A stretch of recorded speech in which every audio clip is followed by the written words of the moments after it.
una de las grandes preocupaciones de nuestra sociedad es la deficiente salud mental de nuestros jóvenes y adolescentes. La extensión entre ellos de la ansiedad, depresión, trastornos alimentarios, autolesiones e incluso suicidios. Hoy vamos a escuchar la primera parte de la entrevista a una joven que, con varios de sus trastornos, realizó 2 intentos muy serios de quitarse la vida. ¿Y cómo el Señor la salvó? ¿Nos acompañas?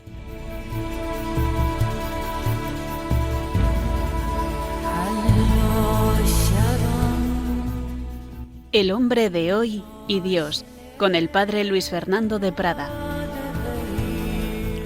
Pues sí, muy querida familia de Radio María, un cordialísimo saludo pascual en este tiempo tan bello, pero por desgracia muchas personas no ven lo bello, ven lo oscuro, y hay tantas situaciones y de una manera muy especial en nuestra sociedad que hacen la vida muy oscura para muchas personas, ya no para mayores y con graves enfermedades, sino para los jóvenes, para los adolescentes, para los niños. ¿No te parece así?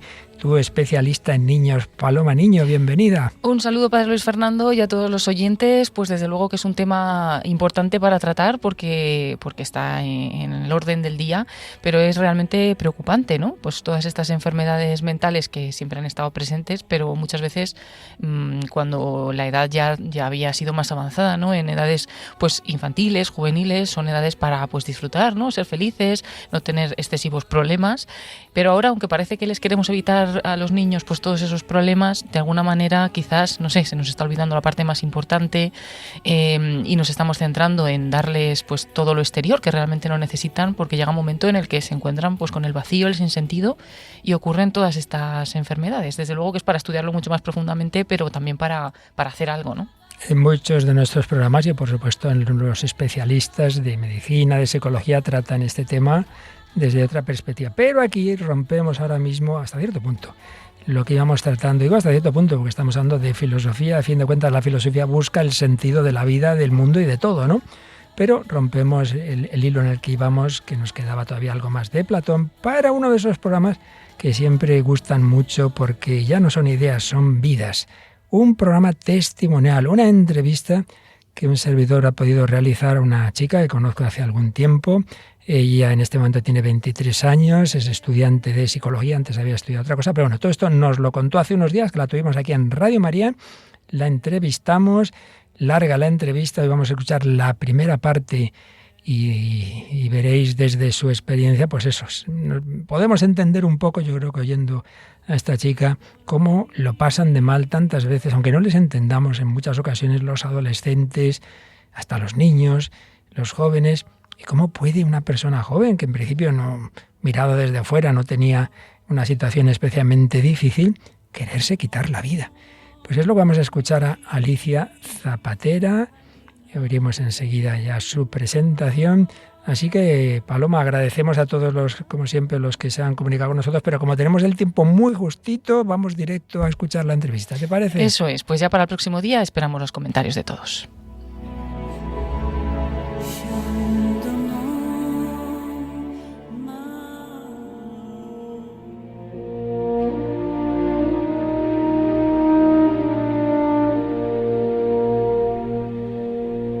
Alicia, bienvenida a Radio María. Muchísimas gracias por venir aquí. Gracias a usted por invitarme. Bueno, Alicia, pues lo esencial, cuéntanos de dónde eres, cuéntanos un poquito de tus inicios y de tu familia, si te parece. Vale, sí, claro. Nada, yo soy de Ávila, me he criado toda la vida allí, tengo allí a mis padres y a toda mi familia. ¿Qué, tienes hermanos? Sí, tengo un hermano mayor, 5 años más mayor, que también nos hemos criado allí juntos. He ido toda la vida a un colegio diocesano, a un instituto y un colegio diocesano. Mis abuelos, pues creyentes también y practicantes de misa de todos los domingos. Y bueno, aunque mis padres siempre me han querido guiar y educar en valores de la fe, a la hora de practicar, pues bueno, no íbamos los domingos a misa ni estaba Dios como en nuestra vida, ¿no? Pero bueno, siempre que ha habido algún mal momento, siempre se recurre a Dios. ¿Qué recuerdas de cómo eras de pequeñita? Yo siempre soy una chica que era muy cariñosa, era muy sensible, cualquier cosa me afectaba, tanto para bien como para mal, y era como muy dada a los demás, muy generosa también. Con tu familia, ¿qué tal el ambiente en casa en general? Bueno, se hacía lo que se podía, había sus cosas y a veces era complicado el ambiente en casa, era a veces un poco tenso. Cuando mi hermano entró en la adolescencia, preadolescencia, a mí me pillaba más pequeña y bueno, pues si la relación de mis padres ya les costaba un poco, la adolescencia de mi hermano también supuso complicaciones en mi casa. Y creo que en tu vida han sido muy importantes los abuelos y particularmente uno, ¿es así? Muchísimo, la verdad. No he conocido amor más puro y haya sentido en mi vida algo tan cercano que era el amor de mi abuelo. Era un amor que te amaba por encima de todo. Era como yo veo a mi niña y es mi niña y la adoro y la amo y era como un pilar. Y ya nos contarás más adelante, hubo un gesto en tu vida en relación con él, pues muy significativo y un milagro también. Pero antes de llegar a ese milagro, ¿qué tal te fue? Hemos hablado un poquito de la familia, una familia buena, con sus dificultades como todas, con ese hermano, en fin, como todas también cuando en la adolescencia. Y tú en el colegio, segundo ámbito importantísimo que marca nuestra vida. ¿Qué tal te fue de pequeña? Por lo general me costaba un poco, porque bueno, tuve dificultades en el colegio a nivel pues, de comprensión lectora y tal, pero bueno, también hubo momentos, como se llamaría ahora, de bullying. No era bullying físico, pero sí era emocional, de ese de dejarte sola, de lado. Entonces era bastante duro, porque en una edad en la que necesitas pertenecer, pues no tienes sostén ni nadie en el colegio.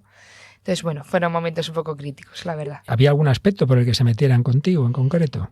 En especial, pues bueno, por mi físico, por mi peso. Sí, era complicado, era complicado. Y creo que como llegaste a la conclusión de que nadie te podía ayudar, pero de ahí sacaste una conclusión muy buena, ¿verdad? Una conclusión práctica de qué hacer con tu vida. Que si nadie me podía ayudar, pues yo ayudaría a los demás. Bueno, eso no está nada mal, hacer felices a los demás. Y ahora sí, si te parece, sí, cuéntanos el primer milagro, entre comillas, pero bueno, yo quitaría las comillas por lo que me has contado en otras ocasiones. ¿Qué pasó con tu abuelo cuando tú tenías 9 añitos? Pues de repente nos llaman por la noche y llaman a mi padre y le dicen que a mi abuelo le ha dado un infarto, un paro cardíaco. Con la grandiosa suerte de que el vecino, mi abuela fue a llamar al vecino y el vecino sabía hacer la RCP y gracias a que le hizo la RCP pues tuvo más esperanzas de vivir. Según los médicos le dieron 12 paros cardíacos y una hipoxia cerebral, que es que el cerebro se queda sin oxígeno, y le ingresaron 1 mes y medio en la UCI. Yo, como era muy pequeña, tenía 9 añitos, iba a tomar la comunión en mayo, esto fue en enero. Yo tenía la esperanza y le rezaba a Dios y decía, bueno, Señor, yo sé que mi abuelo va a salir, yo sé que mi abuelo va a salir. Y es verdad que mis padres le veían tan mal a mi abuelo que decían que, bueno, que lo mejor era que se marchara ya. Con la grandiosa suerte de que, bueno, pues el día que lo van a dar de alta, le sacan por la puerta de la UCI y ese día abre los ojos. Le iban a dar el alta porque ya no iba a salir de ahí. Le daban de alta desahuciado, creo. Desahuciado, porque estaba en coma vegetal. Para que muriera en casa, ¿no? Sí, para estar enchufado a máquinas y se acabó. Pero ocurrió un milagro y es que, fuera de lo que preveían los médicos, él se despertó y fue haciendo su recuperación y el día 20 de mayo estaba allí conmigo viéndome como yo recibía mi primera comunión. Y ese fue mi mayor regalo que pude tener. Un 20 de mayo de 2011, 5 meses después de que se iba a ir, pues se quedó para estar aquí en la tierra, viendo cómo su querida nietecita hacía la primera comunión. Bueno, pero luego creo que tuvisteis, tu hermano se iba poniendo cada vez más farruco, vamos, seguro que ya la cosa está mucho mejor, pero hubo alguna discusión un poco fuerte, ¿verdad? Que creo que también te afectó bastante. Sí. Hubo, bueno, pues eso, había discusiones muy fuertes y que nos dificultaban mucho como familia. Entonces, bueno, pues intentamos buscar ayuda, buscando pues psicólogos y buscando ayuda en otros sitios. Pero bueno, hacíamos todo lo posible por amarnos como familia, pero se nos complicaba un poco la cosa. Ahí iban esos problemillas y ese bullying también, del que más hablabas antes, creo que se fue a más, ibas teniendo más problemas con la comida, empezaste a hacer dietas y todo ese tipo de cosas. ¿Qué pasa con ese tema que hoy está tan extendido y seguro que tu testimonio también puede ayudar a muchas personas, sobre todo niñas y adolescentes, que esto les afecta? como vivimos en una sociedad tan con la cultura de la dieta, yo empiezo mi primera dieta a restringir alimentos como a los 9 años. Madre mía. 9-10 años. Y entonces, pues empiezo a entender por qué los hidratos son malos, por qué el azúcar se tiene que quitar, por qué la proteína, por qué, ¿sabes? Desde un punto de restringir para no engordar. Y empiezo a ver el deporte como el único método no para divertirse o para disfrutar, sino para adelgazar. Y entonces, pues quien adelgaza le felicitan y quien engorda lo critican. Entonces, bueno, pues yo quería ser halagada por un físico más, bueno, como dice la sociedad, esbelto, bonito. ¿Y alguien en el colegio se dio cuenta? ¿Compañeros, profesores? No sé si estabas en un colegio, me decías, diocesano, ¿habría algún capellán? En fin, ¿qué relación tuviste con esas otras figuras? Yo empiezo a dejar de comer y empiezo a quitarme, bueno, pues los desayunos. Cuando eso sucede, pues las cenas, los desayunos, y empiezo a restringir pues comidas de mi día hasta que al fin hago solo una comida al día. Y entonces, bueno, esto dura como unos meses, cuando una amiga ya, mi mejor amiga de la infancia, se da cuenta y me dice, bueno, Alicia, hay que pedir ayuda. Teníamos unos 13 años. Y entonces yo le digo que no había problema, que no se preocupase, que yo estaba bien y que esto era algo que yo podía controlar y que era solo para bajar unos kilos, que no pasaba nada y en cuanto que yo bajase de peso lo dejaba. Pero bueno, nunca fue así. Entonces ella me dijo, mira, voy a hablar con el padre Pablo, que era un capellán que le teníamos mucho cariño en el colegio diocesano. Y entonces habla con él y le comenta más o menos lo que estábamos pasando las dos, porque claro, ella lo sufría al final también de verme así de mal. Y entonces hablo con el padre Pablo y bueno, pues intenta como guiarme y recomendarme un poco, obviamente que tengo que comer y nutrirme, pero bueno, era complicado porque al final la cabeza acaba ganando muchas veces. Y sí, estuve unas semanas más. Y ahí ya el padre me amenazó y me dijo, mira, hija, o paras o tengo que hablar con tus padres porque no se puede seguir así. Y entonces yo como que me asusté y dije que vale, que lo dejaba. Pero bueno, eso al final acabas recayendo de vez en cuando hay malos momentos. Porque además tengo entendido, por que me has contado en alguna ocasión, que alguna de las compañeras que se metía contigo empezó a decir, oye, te veo mejor, y eso fue muy malo al final, ¿verdad? Sí. Hay veces que los comentarios que la gente se piensa, ¿no?, que van a ser buenos, como, oye, te veo más delgado, te veo que haces más deporte, la gente se lo ve como un halago. Y en ese momento para mí fue una bomba de destrucción, porque fue la dinamita para decir, vas por buen camino, Alicia, sigue así. Y caes en la bulimia. Y caigo en la bulimia, pero hay un periodo de mi vida donde, bueno, recupero, vuelvo a comer, pero se juntan momentos de estrés y uno recurre a lo único que siente que tiene el control. Y entonces yo sentía que tenía el control únicamente con lo que yo ingería. Y entonces ahí, para que mi familia no se enterase, yo decido no, en plan, recaigo en la bulimia. O sea, comes con ellos, ven que comes, claro, y luego te irías al baño. Claro. Era más fácil dentro de lo complicado que es todo, pero era como más fácil porque, bueno, pues no me veían, entonces no había duda de que yo estaba comiendo. Ya. Pero te destruye. Como dice uno de esos libros que leéis en psicología, el cuerpo lo recuerda todo y lo somatiza todo, ¿verdad? Impresionante como el cuerpo es capaz de gritar lo que tu mente quiere hablar, ¿no? Hay una frase que es cuando el cuerpo habla, cuando no lo escuchas grita. ¿Qué razón tiene? Porque a mí mi cuerpo empezó con unas migrañas muy grandes. Tuve que ir a bastantes médicos y hospitales especializados en Madrid porque me dejaban 2 días en cama. La piel, una piel atópica que me salía por todo el cuerpo. No sé, era bastante complicado, la verdad. Hoy día un porcentaje altísimo de tu generación tiene ansiedad. Tú sabes demasiado bien lo que es eso, ¿verdad? Por desgracia, sí. Terminé cuarto de la ESO. La verdad es que tenía un buen grupo de amigos ahí. Y ya no había bullying como tal y el TCA estaba un poco más olvidado.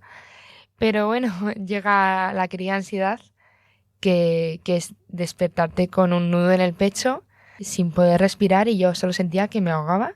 que estaba cansada y yo decía, es que no sé qué me pasa porque aunque duerma 14 horas, sigo agotada. Y el bachillerato el primero de bachillerato fue duro porque cualquier mínima cosa era un ataque de ansiedad y era agotador, la verdad, te dejaba destruido. Ataques de ansiedad y migrañas muy fuertes y querías sacar el bachillerato, pero se te hacía un mundo, ¿verdad? No me veía, decía que no podía y que como siguiese así que no iba a poder, que es que me iba a derrumbar, me iba a acabar matando el bachillerato. ¿Y cómo fue ese día que en clase te dio un ataque fortísimo, tuvieron que llamar a tu padre? Pues fue un ataque súper fuerte porque me empecé a trabar cuando leía. Era una tontería, ¿no? Como se puede pensar, pero para mí es que cualquier mínima cosa ya era un mundo. Entonces salí agobiadísima, llorando, sin poder respirar. Yo ese día sentía que me moría. Yo decía, por favor, ¿qué es esto? Se me va a salir el corazón. Y llamé a mi padre, le llamé yo y le dije, papá, ven a por mí, por favor, porque no puedo más. Y mi padre me vio y con una cara de, no sé, un padre amoroso, ¿no? Con mucha ternura y mucha tristeza de ver a su hija tan mal, me dijo, hija, ¿cómo te ayudo? Y ese mismo día ya buscamos un psicólogo porque es que de verdad que yo decía que no podía sola ya. Fuiste psicólogo y a una psiquiatra que te diagnosticó. Pues la psiquiatra me diagnosticó trastorno de la conducta alimentaria y luego también pues me diagnosticó trastorno de la ansiedad. Y nada, pues empezamos con medicación y con tratamiento. Ibas haciendo terapia bastante tiempo, ¿no? Con un psicólogo, pero no acababa eso de cuadrar, ¿verdad? No mucho. Era una terapia que, bueno, trataba a lo mejor más el síntoma, no tanto la raíz. Y yo sentía que, bueno, sí, algo me sostenía, ¿no? Pero yo no sentía que fuese del todo un vínculo como confiable con ella. Esto pasa muchas veces, que si no se llega a la raíz, simplemente se intentan calmar los síntomas, mejora, se puede bajar el dolor, pero hay algo de fondo que no se toca. Pues después de un momento musical nos va a contar Alicia algo que acabó por complicar muchísimo más la adolescencia de esta jovencita. ¿Cómo será tu mirada? ¿Qué debes sentir cada vez que estoy delante de ti? Tú no miras como yo, tú lo haces con amor, una mirada que cambia el corazón. Más allá de mis defectos y me ayuda a ver lo bueno. Cuando me miras y yo te miro, no quiero cansarme de amarte. Y cuando te miro y tú me miras, no puedes cansarte de amarme, Jesús. Aquí seguimos en Radio María, un servidor, Padre Luis Fernando de Prada. Estaba yo entrevistando a esta joven, Alicia Zapatera, en este momento estudiante de psicología. La habíamos dejado en primero de bachillerato, había tenido problemas desde bastante pequeña en el colegio, de bullying, ataques, estas cosas que pasan a veces a la figura corporal, problemas con la conducta alimentaria. Iba creciendo en ella una gran ansiedad, a veces muy, muy fuerte, quedándose casi sin poder respirar bien, migrañas tremendas, en fin, una situación ansiosa y depresiva muy fuerte. Cuando hacíamos la primera grabación de esta entrevista, a continuación Alicia contaba un acontecimiento que vivió también muy doloroso en el verano de 2019, pero luego al revisar lo que habíamos grabado ha preferido dejar esto en su interior. No hace falta. Simplemente lo digo para que sepamos que lo que a continuación nos va a contar, pues también tiene parte de su explicación en que hubo más cosas, situaciones duras que vivió Alicia, que de alguna manera explican lo que ahora siguió contando cuando ya retomamos esa grabación de la entrevista.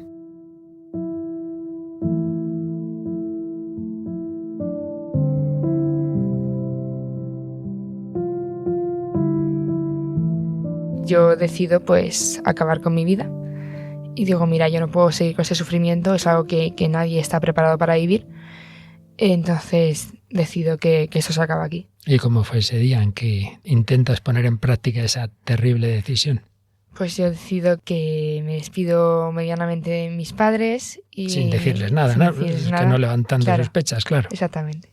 Y entonces, bueno, pues me voy a un sitio donde sabía que no me podían encontrar y les digo que como todavía era verano, les digo que bueno, que me voy con mis amigos, con mi grupo de amigos. Y en ese arrebatado instante fue como un momento desesperado, llamé a mi mejor amiga. Te habías llevado pastillas, ¿no? Sí.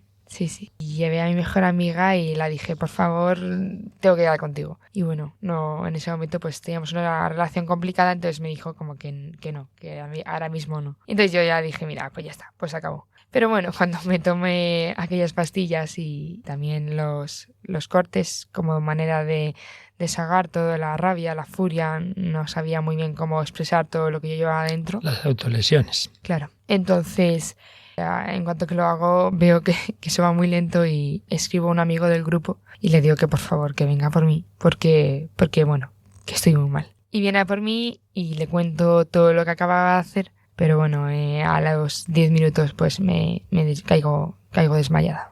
Y ahí ya vienen en coche unos amigos a por mí, llaman a la ambulancia y bueno, pues un poco trágica toda la historia, ¿no? Porque, bueno, se rompe el coche, tienen que bajar la ambulancia por mí a donde yo estaba con el coche. Gracias a Dios que lo que me había tomado, bueno, pues mi vida no corría mucho peligro y nada. Pues llamaron bueno, a tus padres, ¿no? Claro, ellos conocían muy bien a mis padres porque llevábamos ya en el grupo, pues llevábamos 3 años de amistad.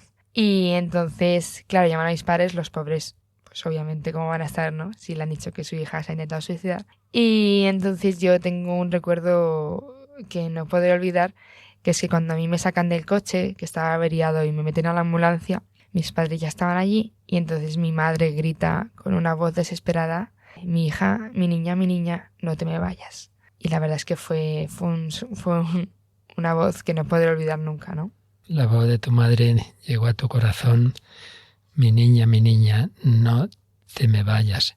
Y cuando ya te pueden ver en el hospital, ¿qué te dicen? Pues la típica pregunta que haríamos todos, ¿no? El ¿por qué? ¿Por qué, hija? ¿Por qué? ¿Por qué esto? ¿Por qué has acabado así? ¿Por qué? ¿Qué te ocurre? ¿Cómo te ayudo? Dame un problema y yo te lo soluciono, pero dime el por qué. Entonces era complicado porque al final no hay un único por qué. Hay tantos que es complicado de describirlo, ¿no? Y cuando ya hablas con la psiquiatra, te hace también una pregunta que es relativamente habitual. ¿Lo volverías a intentar? Claro, me hace esa pregunta y yo, pues, otra cosa no, pero siempre he sido muy sincera. Doy fe. Y entonces la digo que sí, que no ha cambiado nada de mi vida y que lo volvería a intentar, claro. Creo que en Ávila no teníais o no tenéis hospital psiquiátrico infantil, entonces de entrada te ingresaron en el hospital psiquiátrico de adultos, ¿no? En la planta. Exactamente. Por desgracia, en toda Castilla y León, solo por aquel entonces, yo no sé ahora si ha cambiado, pero por aquel entonces había solo un único hospital psiquiátrico infantil y estaba en Valladolid, ¿no? Exactamente, para toda Castilla y León. Entonces, ¿qué ocurre? Que hay una lista de espera pues bastante grande. Ahora, como estamos en este entonces, los adolescentes con la pandemia de la salud mental, pues está en lista de espera. Entonces, bueno, me ingresaron ahí en el de adultos. Yo tenía mucho miedo porque tenía 16 años. Y es verdad que la primera noche fue un poco de miedo porque era como, madre mía, ¿qué hago yo aquí sola? Claro. Pero bueno, al final, al día siguiente fui conociendo a la gente y mi perspectiva fue cambiando porque en vez de ver etiquetas o trastornos, fui viendo a personas con heridas, a personas pues que necesitaban sentirse amadas. Claro que sí. Bueno, entonces, ¿cómo evoluciona ese ingreso? Ya, porque luego te trasladan al infantil, ¿verdad? Al de Valladolid. Me meten en lista de espera urgente, porque no podía estar allí en el de adultos y a los 4 días me trasladan en ambulancia a Valladolid. Y en Valladolid es un cambio muy grande porque al final una planta infantil es bastante más alegre, aunque, bueno, pues es bastante duro, pero es bastante más alegre. Aunque, bueno, no acaba de sentirse un poco cárcel, porque, bueno, te quitan el móvil, tienes cámaras por todos los lados, está todo el mundo supervisándote y no puedes salir de esa planta. Entonces, bueno, el único deseo que teníamos como niños era que nos diese un poco el aire y un poco pues salir a la naturaleza. Volviendo un momentín atrás, porque me he acordado de algo que me contaste en otra ocasión, y es que en el hospital de Ávila, en el de adultos, hubo una persona que vio que tenías heridas, que tenías cicatrices, ¿no? ¿Qué te dijo una mujer que se dio cuenta también? Otra que estaba ingresada allí. Sí, esa mujer estaba ingresada y era pues bastante más mayor, tendría como 45 por ahí. Uh-huh. Y entonces, bueno, vino el fisio a hacernos unas actividades. Y en ese entonces, pues uno de los estiramientos hace que mi manga se baje del pijama. Y entonces yo, asustada de que la gente pensase mal de mí, ¿no? Me cojo rápidamente la manga y me tapo. Y entonces me mira la mujer con una ternura, la verdad es que bastante bonita, y me dice: no te preocupes, hija, aquí a todos nos atacan los leones, dejándome entrever pues sus cicatrices. Y fue un momento muy bonito dentro de todo lo trágico que es, ¿no?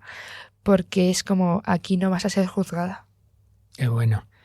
Viste que en efecto esos estigmas que hay tantas veces de las personas con trastornos psiquiátricos olvidan que no son eso, una etiqueta, no son un trastorno, es una persona que si le ha pasado algo es porque tiene heridas y porque, bueno, por algún lado tenía que salir esas heridas. Y la verdad es que cuesta entender hoy día muchísimas personas, como se está extendiendo tanto, ¿verdad, Alicia?, entre adolescentes, cada vez más pequeños, los cortes. Esto en otras generaciones que no lo habíamos oído nunca. Y claro, es que es una manera de sacar por un... O sea, digamos, es tal el dolor psicológico por otros motivos que es preferible el dolor físico que te distrae de ese dolor psicológico. Yo creo que es la única explicación. Exactamente, exactamente, es como lo cuentas. Al final es una manera, entre comillas, adaptativa de tu dolor. Y es como, es tan grande el dolor mental que prefiero el físico, porque el físico me hace olvidar todo la carga que llevo. Bueno, volvemos al hospital infantil. Tus padres iban a verte desde Ávila, cada día te visitaban, ¿verdad? Sí. Había como bastante rutina en el hospital infantil, había 1 hora de visita de la familia y claro, al final pues había gente que venía de todos los lugares, había padres que venían de Burgos, había padres como los míos que venían de Ávila y tenían que hacerse todos los días ida y vuelta a Ávila-Valladolid solo para verme 1 hora. Y eso pues lo agradezco en el alma.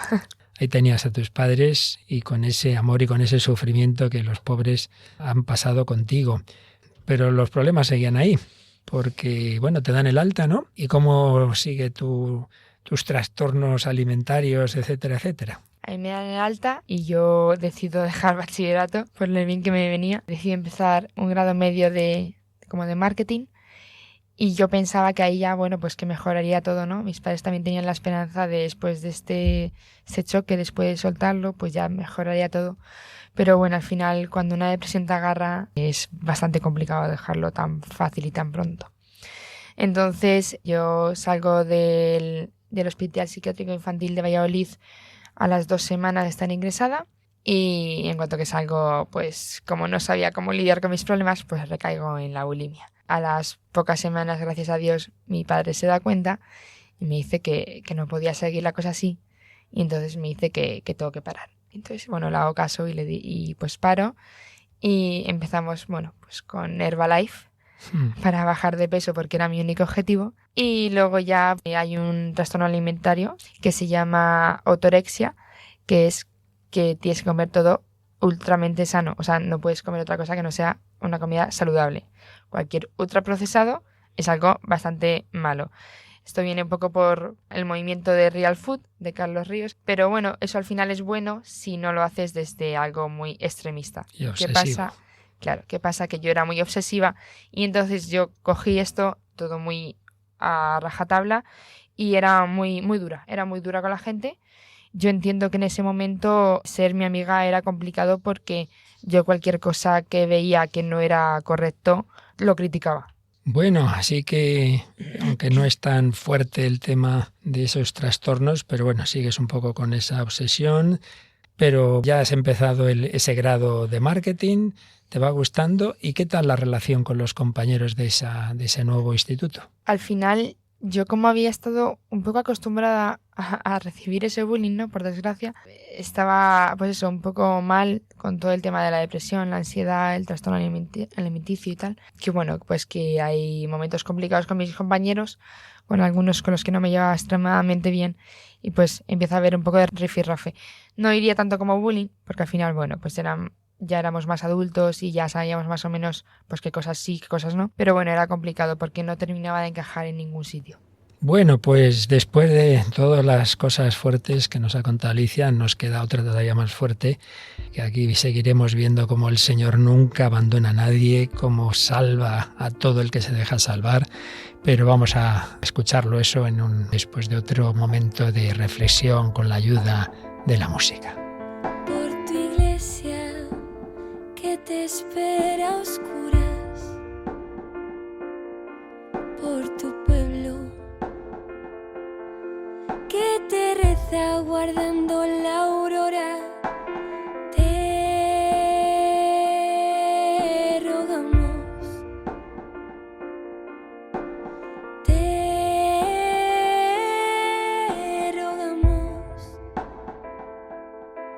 por las naciones paganas que tienen sed de ti sin saberlo. Ten piedad, ten piedad. por los pueblos oprimidos, por el totalitarismo y la opresión de la mentira, Por aquellos perseguidos por tu nombre que se ocultan para orar, y aquellos extraídos de su hogar por sus perseguidores, cegados por el odio. Perdónales, Padre, no saben lo que hacen. por los que no nos aman, Por los que no sabemos amar, por los que sufren y agonizan y hoy duermen en el hospital, por los que hoy es su última noche, cuyos ojos no verán el nuevo día. Ten piedad, ten piedad. Por todos los que sufren la tentación del suicidio, por los dispuestos a dejar ganar al mal, por aquellos cuyas noches son interminables, y a los que la angustia les ha quitado la paz.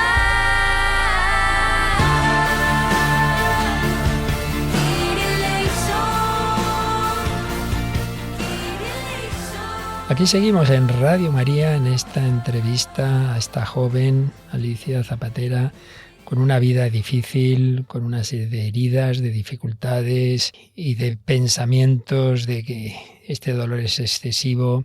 Sales de ese ingreso, estás ya en ese instituto, no acabas de estar a gusto, y creo que en una ocasión te encontraste con una profesora que te dijo: pero hija, ¿por qué estás así? Si lo tienes todo, si tienes familia, si tienes salud, si tienes dinero para viajar, si tienes amigos.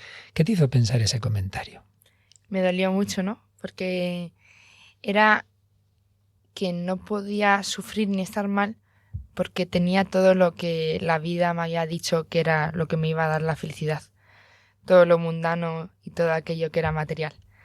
Y yo decía, ¿cambiaría muchas de estas cosas solo por tener un ápice de esperanza, un ápice de felicidad?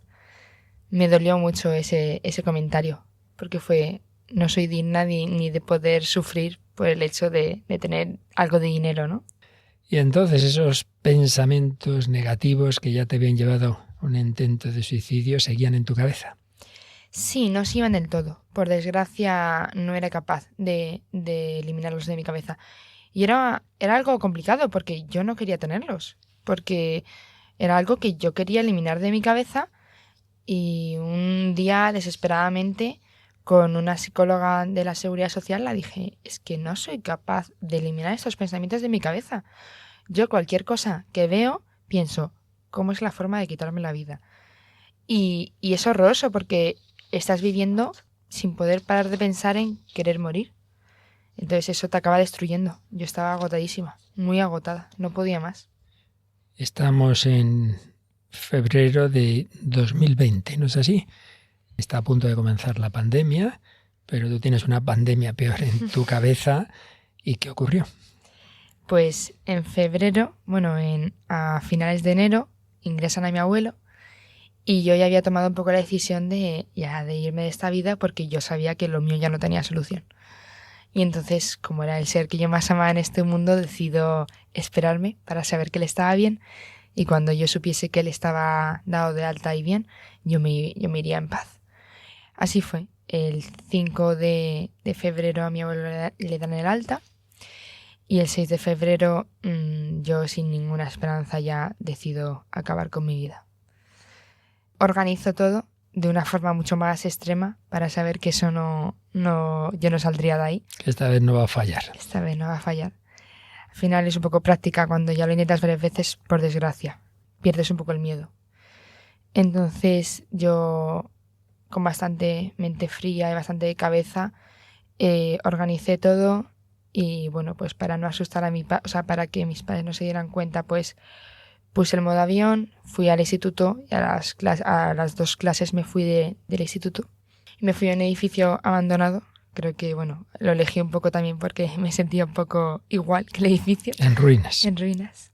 Y entonces decido tomarme todo lo que llevaba. Eran bastantes cosas. Y entonces ahí sí que no hay vuelta atrás. Ahí estaba muy tranquila. Era una tranquilidad muy extraña, ¿no? Porque era una paz que te pone la piel de gallina, pero con un sudor frío. Porque no tenía miedo ya a morir, solo quería descansar. O sea, yo no quería morir. Yo solo quería que mi dolor se acabara, porque no podía aguantar más el dolor que yo llevaba. Entonces era una paz muy, muy rara. Yo a los 10 minutos caigo en coma, caigo inconsciente. Y en cuanto que a mi padre le llega la notificación de Alicia no ha asistido a clase, mi padre sabe lo que pasa. Me llama, no recibe respuesta porque estaba en modo avión mi móvil. Busca buscar mi iPhone, no se encuentra. Entonces mi padre sabe que yo me he ido a volver, me quería volver a intentar suicidar. Entonces ahí ya no hay tabús de contárselo a qué gente sí y a qué gente no. Ahí ya corre en riesgo mi vida y llaman a toda la familia. Llaman a mis tíos, a mis primos, llaman a la policía, a toda la policía de Ávila y se ponen todos a buscarme porque el tiempo corría en mi contra. Y entonces me buscan por todo Ávila, pues en vías de trenes, en puentes, en sitios abandonados y en cualquier sitio donde yo pudiera estar.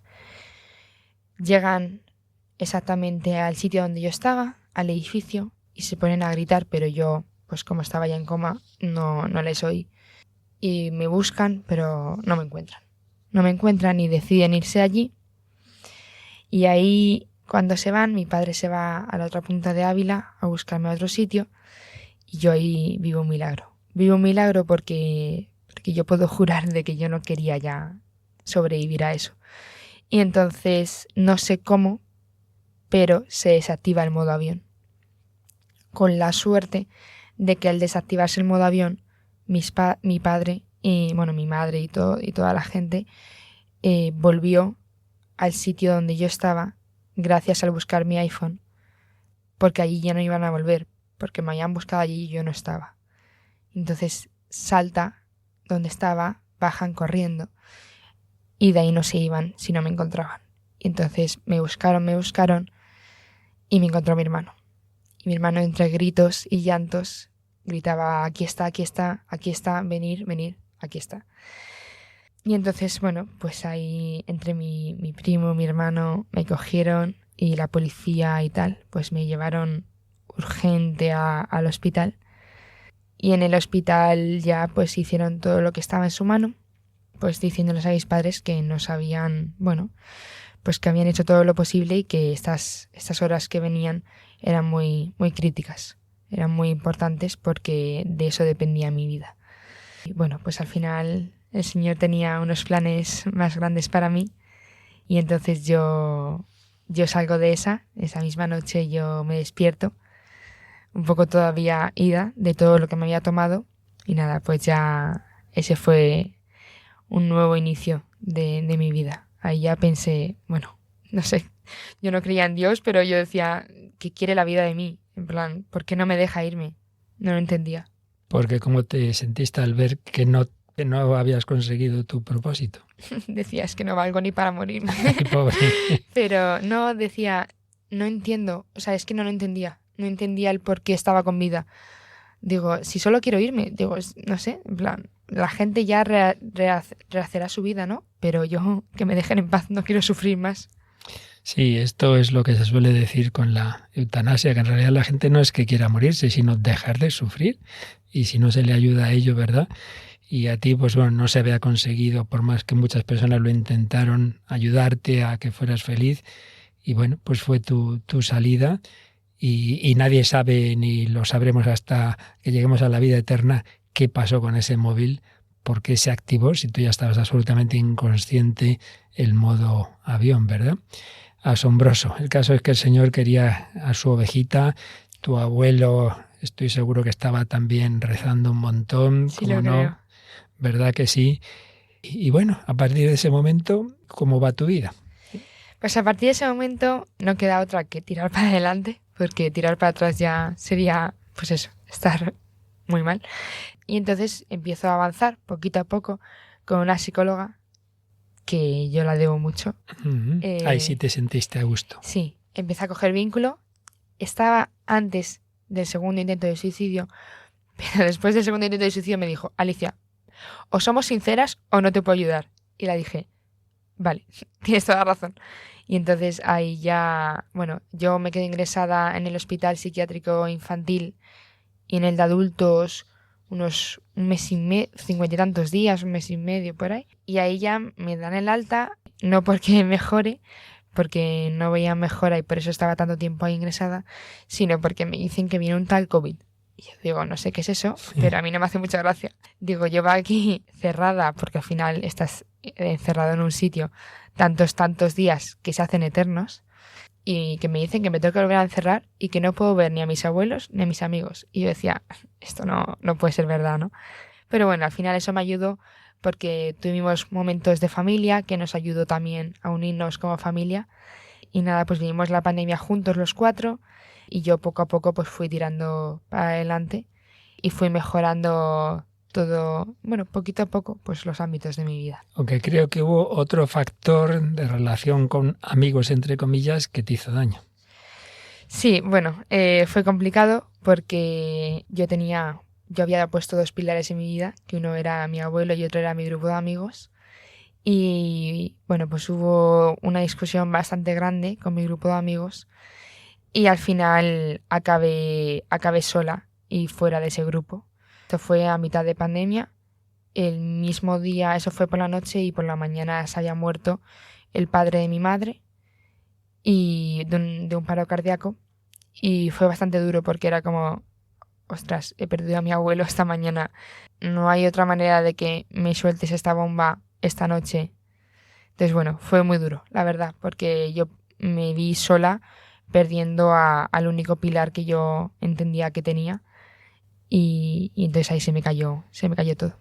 El que moría era tu abuelo materno, pero tu mayor relación era con el abuelo paterno, pero también él, después de unos meses, ya se lo llevó el Señor, ¿verdad? Por desgracia, sí. Bueno, mi abuelo tuvo pues una caída que se rompió la cadera, entonces bueno, fue ya todo pues un cúmulo, ¿no?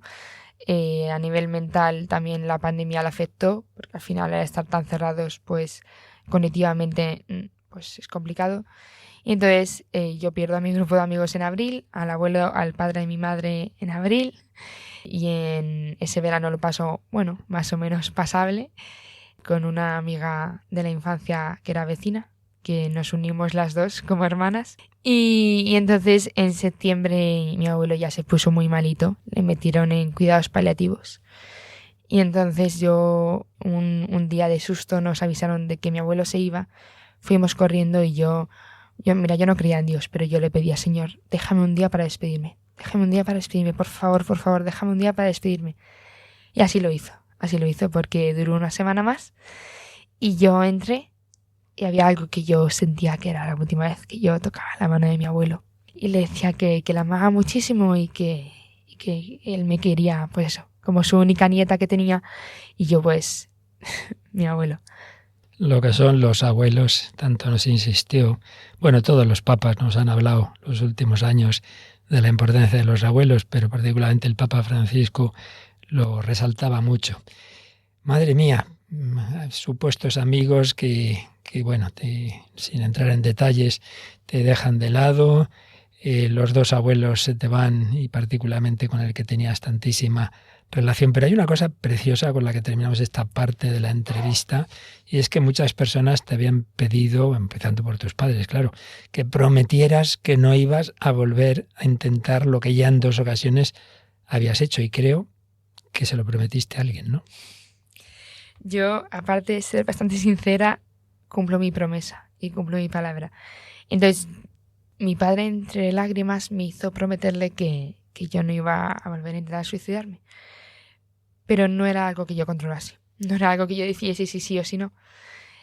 Pero cuando todo se destruye y todo se acabó, y yo ya estaba en pandemia y mi abuelo ya falleció en septiembre, yo decido, desde mi voluntad, decir, haré todo lo posible para que esto no vuelva a ocurrir.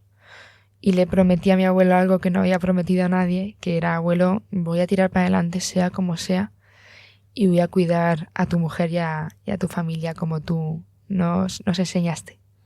Y hubo un signo, ¿no? Muy, muy bonito que hiciste para esa promesa. Sí, lo escribí y le pedí, yo no era capaz de ver a mi abuelo en el ataúd, entonces le pedí a un primo mío que metiese este papelito en el ataúd. Nadie sabía que había escrito, solo yo y él.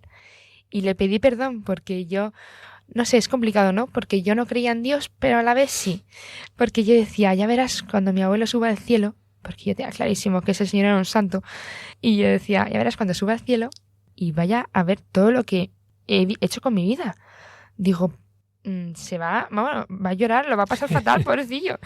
Y yo decía, abuelo, perdóname. Digo, perdóname por todo esto. Digo, espero que lo siento. Esto confirma algo que en Radio María comentamos muchas veces, ¿no? Se nos mete por las ideologías y el ambiente, ¿no? La falta de fe, no creo en Dios, pero el corazón sabe que sí, que hay alguien y que hay una vida eterna. Porque dice esta persona, si no cree en nada, que ha muerto allá donde esté. Pero bueno, es que en el fondo el corazón grita vida y vida eterna. Dices que ya no crees en Dios y esperas otro redentor que un día te saque de este mar en que te hundes siempre más desesperadamente azul. Querrías ser cielo y es fatal. Has aprendido a sonreír, a no ver nada en torno a ti y a no esperar de los demás. Tu vida grita en tu interior y otros la callan con su voz que falsifica el verbo amar.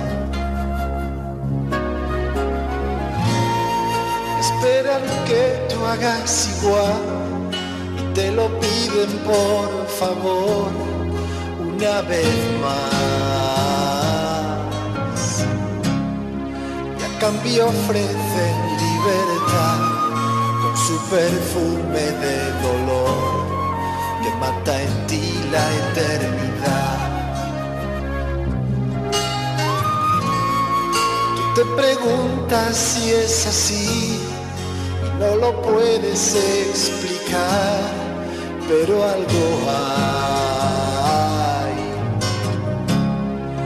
Vuelves a tu habitación, llorando y sin saber por qué, vas recitando una oración. Te preguntas si es así, no lo puedes explicar, pero algo hay. Y vuelves a tu habitación, llorando y sin saber por qué, vas recitando una oración.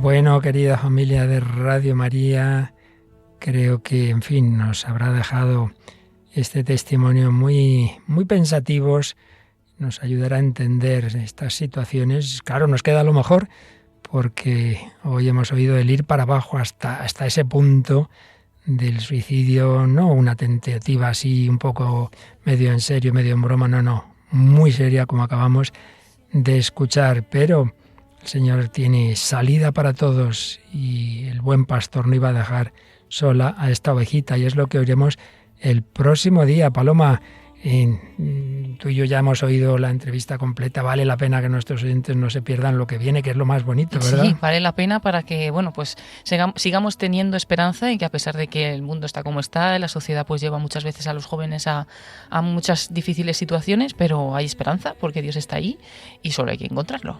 Exactamente, y además Dios envía mensajeros de diversas personas, ya lo veréis. No anticipamos más, no os lo perdáis la próxima semana. Y hombre, si nos hacéis vuestros comentarios o vuestras preguntas sobre este tema que hemos tratado hoy, pues recordamos cómo se puede hacer. Sí, pueden hacerlo en el correo electrónico elhombredehoydios@radiomaria.es, y también a través de las redes sociales, en la del programa, en Facebook, buscando El Hombre de Hoy y Dios. Y también pues tenemos nuestras publicaciones y algunos vídeos del programa, tanto en Facebook de Radio María España como en Instagram y en TikTok también, eso sí, la cuenta oficial de Radio María España, y ahí podemos recibir también vuestros comentarios. Y por cierto, Paloma, cuando subamos el podcast, también añadiremos algunos momentos en que tú has sacado la entrevista en vídeo, ¿verdad? Así pueden nuestros oyentes no solo oírla, sino verla, sí, Alicia. Hay algunos cortes y así pues podemos ponerle cara a Alicia, y bueno, siempre nos ayuda también pues verla, que es una chica real, ¿no? Que existe, que tiene 23 años ahora, y bueno, pues la veremos también feliz, contenta, y bueno, con aunque está siendo la cosa complicada, pero acabará bien. Sí, y tan contenta está que justamente estos días ha ido de, como llaman, servidora de un EFETA, que a ella le ayudó para que lo que Dios ha hecho en ella ayude a otros jóvenes. Pues os esperamos el próximo día en El Hombre de Dios, y entre tanto llega en Radio María otro programa muy querido en esta casa. Es la Biblia en partitura, y pues lo lleva el padre José Luis Simón, así que nos quedamos a escucharle. Así haremos. Hasta el próximo día, si Dios quiere. Así concluye El Hombre de Hoy y Dios, un programa dirigido en Radio María por el padre Luis Fernando de Prada.